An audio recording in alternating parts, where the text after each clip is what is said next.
les gens ils trouvaient que leur secteur n'était pas attrayant.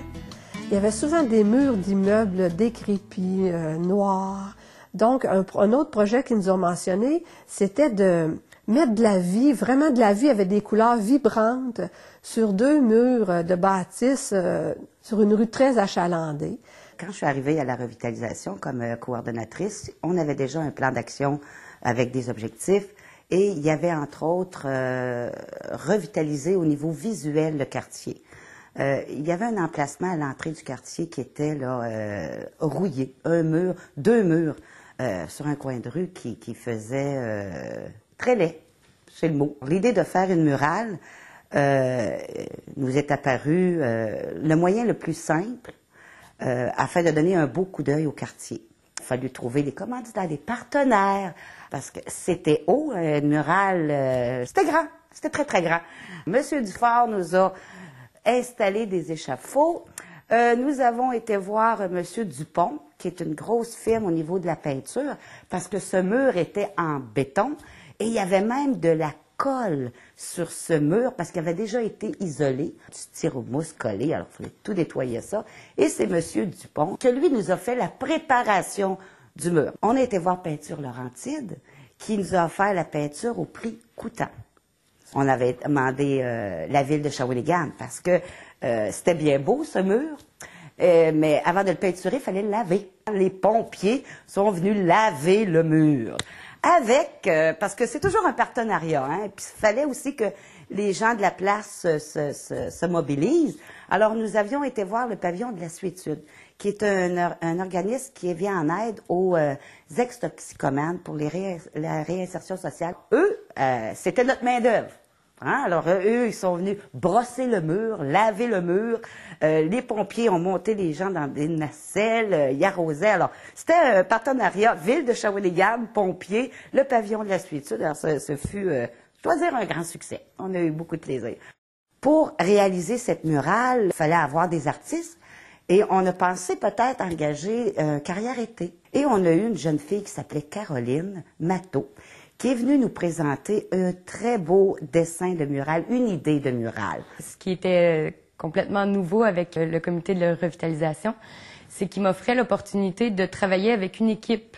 C'était des bénévoles du pavillon de la Suétude. C'est des gens qui ont, pendant des années, ont eu des problèmes de consommation. On parle au niveau de l'alcool, des drogues. Ça se dit-tu magané par la vie? Ils n'ont pas été chanceux. Ils ont vécu ça dur. Il y en a plusieurs qui m'ont dit... ça me touche de faire ça. C'est la première fois de ma vie que j'ai la chance de commencer quelque chose et de le terminer et que c'est quelque chose de positif. C'est quelque chose de bien. Parce que sinon, mais c'était les délits qu'eux, ils accumulaient au fil des années. Dès le départ, j'ai dû faire le deuil de l'image parfaite puisque moi, le matin, j'entrais.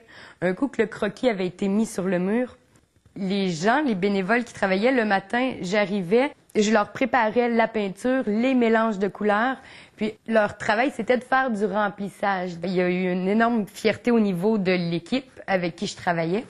Puis il y a aussi eu une fierté au niveau des résidents du quartier, tous les gens qui à tous les jours passaient. Ils venaient voir où on en était rendu, quelle était l'évolution. Souvent, on se ramassait avec au moins 5, 6, 7, 8 personnes en bas des échafauds. Puis il y avait toujours leurs petits commentaires. Il y avait tout le temps un petit quelque chose à apporter. Ce fut notre première murale. Mais, comme je vous disais au tout début, il y avait 2 murs. Et alors, l'année suivante, on a décidé d'en faire une deuxième. Hein? Maintenant qu'on savait comment faire la première. La deuxième murale, ce qui est arrivé, c'est que je me suis replacée énormément au niveau de comment travailler avec mon équipe de bénévoles.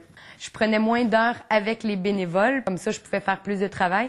Et puis, je me suis donné le OK pour cacher plein de trucs des Beatles dans la deuxième murale qui s'intitule évidemment « Imagine ». Ça s'est parlé dans le quartier, les gens vont passer devant Imagine, puis ils vont essayer de regarder puis de calculer combien il y a de trucs des Beatles qui sont cachés. Souvent, j'entends « Ah, j'en ai trouvé 6, 8, 10 », mais en fait, il y en a plus de 40. Ce fut une merveilleuse expérience. J'ai adoré, j'ai appris à plusieurs niveaux, que ce soit au niveau personnel. J'ai appris énormément en travaillant avec l'équipe de bénévoles. J'ai appris sur moi-même aussi en menant ce projet-là à terme. c'est que ça a donné une visibilité au quartier. Les gens se sont appropriés leur mural, les gens étaient heureux et on n'a pas eu aucun graffiti sur la murale. Avant, ces murs étaient pleins de graffitis. Ce fut une très, très belle expérience.